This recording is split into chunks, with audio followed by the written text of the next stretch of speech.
April 11th, Marvel released the first trailer for The Marvels. This is not only a sequel to Captain Marvel, but also a film that showcases a fresh direction for Marvel as it brings together three superheroes and their individual stories. So, what does this short film clip contain? Why are the powers of the three superheroes intertwined? Who is the film's main antagonist? And most importantly, how will the movie impact the landscape of the Marvel Cinematic Universe? All of these questions will be answered by Sir Barkalot right away. Before we begin, in order to fully understand all the details in the trailer, you should be familiar with the content of the following MCU films. If you haven't watched them, it's okay. I will try to summarize and explain as clearly as possible. Now let's move on to the first detail. The trailer opens with a panoramic view of a spacecraft under the jurisdiction of Saber. This is an exclusive organization in the Marvel Cinematic Universe. It doesn't exist in the comics, so we don't know what it stands for. However, there are some clues that suggest this space station bears a resemblance to the peak ship of the Sword organization in the comics. If you're not familiar, this organization is an abbreviation for the Sentient World Observation and Response Department, responsible for dealing with threats beyond the universe and serving as a counterpart to S.H.I.E.L.D. They specialize in handling internal threats on the Blue Planet. Response Department, meaning they control anyone with power. Therefore, S.W.O.R.D. naturally becomes the antagonist in WandaVision when they intervene in Scarlet Witch's life in the town of Westview. In summary, I believe Saber is a combination of S.W.O.R.D. and the remnants of S.H.I.E.L.D. after the events in Captain America, the Winter Soldier. Their mission will be to protect Earth from both external and internal threats. After the sudden appearance of the spaceship, a hexagonal portal opens up, which I believe is a sign of a cosmic-level threat. Next is the return of a veteran character, Nick Fury. He was absent from Earth after the events in Captain America, the Winter Soldier. Since then, Fury has ventured into space to combat extraterrestrial forces and handed over his responsibilities to Talos, a shape-shifting Skrull. In this return, Fury can be seen wearing an eye patch. However, in the series Secret Invasion released just before the Marvels, his eyes are completely healed. So why this difference? According to the research by Sir Barkalot, there are a few theories. First, the Marvels will take place before the events in Secret Invasion. It's possible that in this film, the audience will be explained why Fury's left eye was healed, leading to his own adventure. The second theory is that this is not Fury, but still Talos in disguise.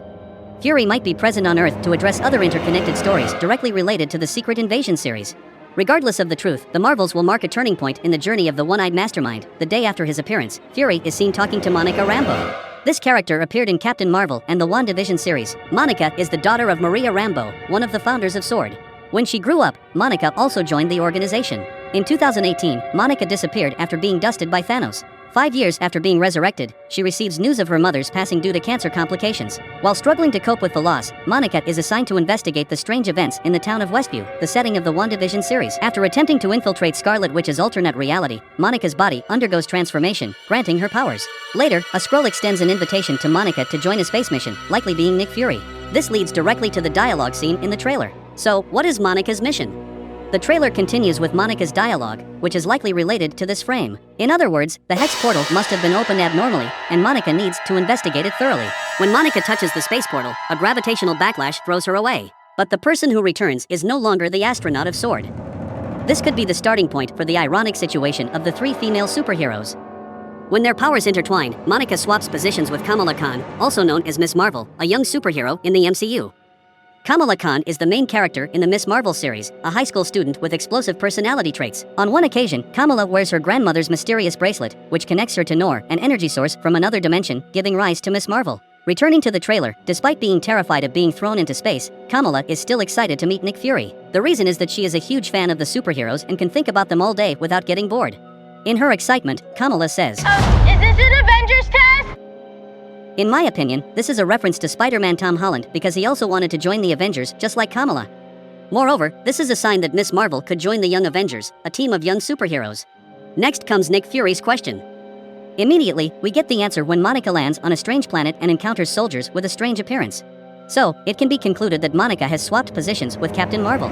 In my opinion, these soldiers are the Kree, because one of them has distinctive skin. The Kree are the antagonists in Captain Marvel. They are one of the most advanced and powerful species in the universe, capable of maintaining an empire in the galaxy. In the previous movie, Carol Danvers was brainwashed and worked for them. Then she realized her true origins and turned against this race. Finally, Captain Marvel decided to stop the Kree's expansion throughout the universe. This encounter could be part of that campaign. At this point, the key connection between the three characters becomes clear. Whenever one of the three uses their powers, they will swap positions with each other. The next scene is Captain Marvel appearing in Kamala Khan's room. This is a direct connection to the after-credit scene of Miss Marvel, where the camera is lifted by the bracelet on the arm. Carol Danvers replaces her. This segment is even more interesting because Kamala is a die-hard fan of Captain Marvel. She admires her and even cosplayed as her in a comic event. In the room, there are many images related to Carol. Faced with such immense admiration, Carol seems somewhat uncomfortable. Next is a scene where Nick Fury and Monica Rambeau come to Kamala Khan's house. In my opinion, this is when they realize the connection between the three and want to meet the young friend to discuss the direction of their resolution. In this frame, Kamala's house is no longer tidy and intact. There are broken and shattered objects on the floor, and the walls are peeling off. This is the aftermath of a fight, specifically this scene. So, as soon as Nick and Monica arrive at Kamala's house, they are attacked, and the superheroes have to deal with the mess before they can have a calm conversation. These intruders are still the Kree. I will explain why they are targeting Kamala Khan in the later part of the video. While exchanging with Kamala, Monica says, "Okay, so our powers are entangled." Now, we need to go through the powers of each person. Monica has a miraculous vision that allows her to perceive physical states that cannot be seen with the naked eye. In addition, her body can absorb and neutralize foreign energy sources. This ability has helped Monica save Wanda Maximoff's 2 children from the gun of a sword agent. As for Kamala, after wearing the precious bracelet, she not only has a stronger physical body and endurance than ordinary people, but also has many other ability. Firstly, Kamala can manipulate energy from a strange dimension to create solid objects to support her combat. Besides, Miss Marvel can stretch her body. But the most powerful one is undoubtedly Carol Danvers. After exposing herself to the energy of the Psyche Magnetron, all her physical attributes increase tremendously, from strength, endurance, speed to flexibility. Not only that, Carol can also regenerate rapidly, inversely proportional to the aging speed. Moreover, this character can convert cosmic energy, transforming her 2 arms into heavy artillery guns and many other abilities. Carol has even faced Thanos without the complete set of 6 Infinity Stones, showing how powerful she is in the MCU. Therefore, connecting the power of Carol with Monica and Kamala may be a move by Marvel to reduce her power and give this character more room to develop. Going back to the trailer, right after Monica introduces her power, Kamala quickly responds. This action results in her swapping positions with Captain Marvel. Here's an interesting detail: the way Carol appears looks like she's flying but suddenly stops. So, I think while she was soaring in the sky, she swapped positions with Kamala. In other words, at this moment, Kamala is floating in midair, and Monica has to save her. Captain Marvel's adorable expression further supports this hypothesis. It is not the only moment where she appears confused. She seems quite surprised when she comes face to face with Monica. To understand this air envelope, we need to review the relationship between Carol and Monica. In the past, Karaoke was closely associated with Maria Rambeau, Monica's mother. When Monica was young, the two met and had intimate interactions. However, in WandaVision, Monica expressed a negative attitude when it came to Captain Marvel. The reason may be because Carol did not attempt to save Maria when she was seriously ill, or because she was not present at the founder of S.W.O.R.D's funeral. Whatever the animosity may be, it will surely be resolved in the movie. The trailer continues with a scene of Kamala appearing on a certain spaceship. This could be a detail linked to the scene, as she is wearing the same outfit. However, the notable point here is Goose, a cat that doesn't look like a cat but is actually a flurkin. Flurkins are extraterrestrial creatures that resemble Earth's royalty. They possess intelligence comparable to humans and have a bottomless stomach capable of swallowing humans and powerful objects. Additionally, flurkins have enormous tentacles that can turn any enemy into sushi. Kamala is understandably terrified. In this scene, it is highly likely that Miss Marvel has swapped places with Carol. While she is on a mission for a Kree ship, Goose appears as Captain Marvel's right-hand man, assisting her in dealing with enemies. In a brief scene near the end of the trailer, a pack of cats is seen running down the stairs.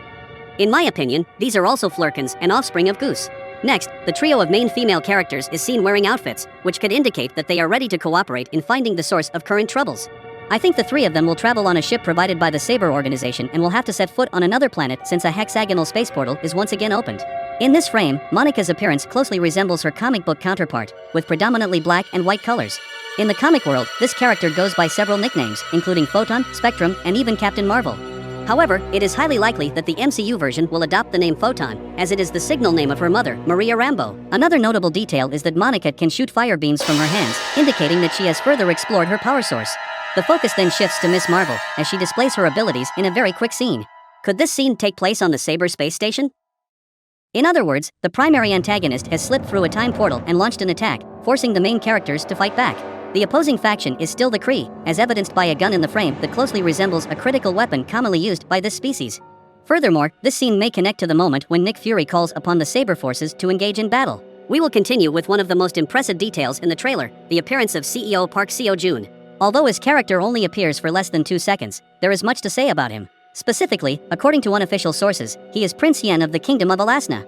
In the comics, Yen only appeared once in the Captain Marvel story published in 2014. There was a point when Carol Danvers agreed to be Yan's bride. However, that was just a plan for him to eliminate a long-standing tradition in this civilization. Specifically, in Alasna, only women are allowed to choose their romantic partners, and men have no rights in this regard. Thanks to Carol's assistance, Prince Yen was able to ascend to the throne and abolish this law. Alasna also has another rule, which is to communicate through singing instead of speaking. In other words, they must have music for any conversation. This detail is depicted in the trailer when a group of people in colorful costumes dance together. Until the trailer nears its end, we finally get a glimpse of the villain, portrayed by Zaw Ashton. Marvel has confirmed that this is Dar-Ben, an evil character from the Kree race. In the comics, Dar-Ben is a rebel who conspires with other trickster gods to seize the leadership of the Kree Empire. However, the film adaptation may be different. If you pay close attention, you'll notice that this character is holding a hammer that closely resembles the weapon used by Ronan, the antagonist in Guardians of the Galaxy. Therefore, I speculate that Dar-Ben will continue Ronan's legacy and wield the hammer to conquer the galaxy. Perhaps they are the ones behind the chaotic situation of the main female trio. The final interesting detail is the battle between the three female heroes and the villain Dar-Ben. Two things are worth noting here. First is the villain's bracelet on their arm. This is the same bracelet that grants power to Kamala Khan. So, I think Dar-Ben needs both bracelets for a certain purpose, which is why they came to Earth to attack Miss Marvel. Some sources suggest that Miss Marvel's bracelet and Shang-Chi's rings are products of the Punisher of Kang. With these items in hand, Kang can travel to any corner and bring sorrow to the entire universe. Therefore, Dar-Ben might be a subordinate of Kang, tasked with seizing the Power Ring bracelet to create further obstacles for the MCU. Next is the moment when Captain Marvel wields a weapon. At first glance, this item resembles the Cosmorad hammer. Is this a new weapon for Carol, or did she only take it from the enemy? We'll have to wait until the movie is released to find out. And those are the summaries and speculations of Sir Bark-a-Lot after watching the Marvels trailer. This fresh and bold direction might be Marvel's attempt to experiment with future projects. Will this new direction be successful? Can the Marvels bring a breath of fresh air to the MCU, which is still struggling to stabilize? All will be answered in November. Until then, let's discuss and exchange our thoughts in a civilized manner. Thank you for taking the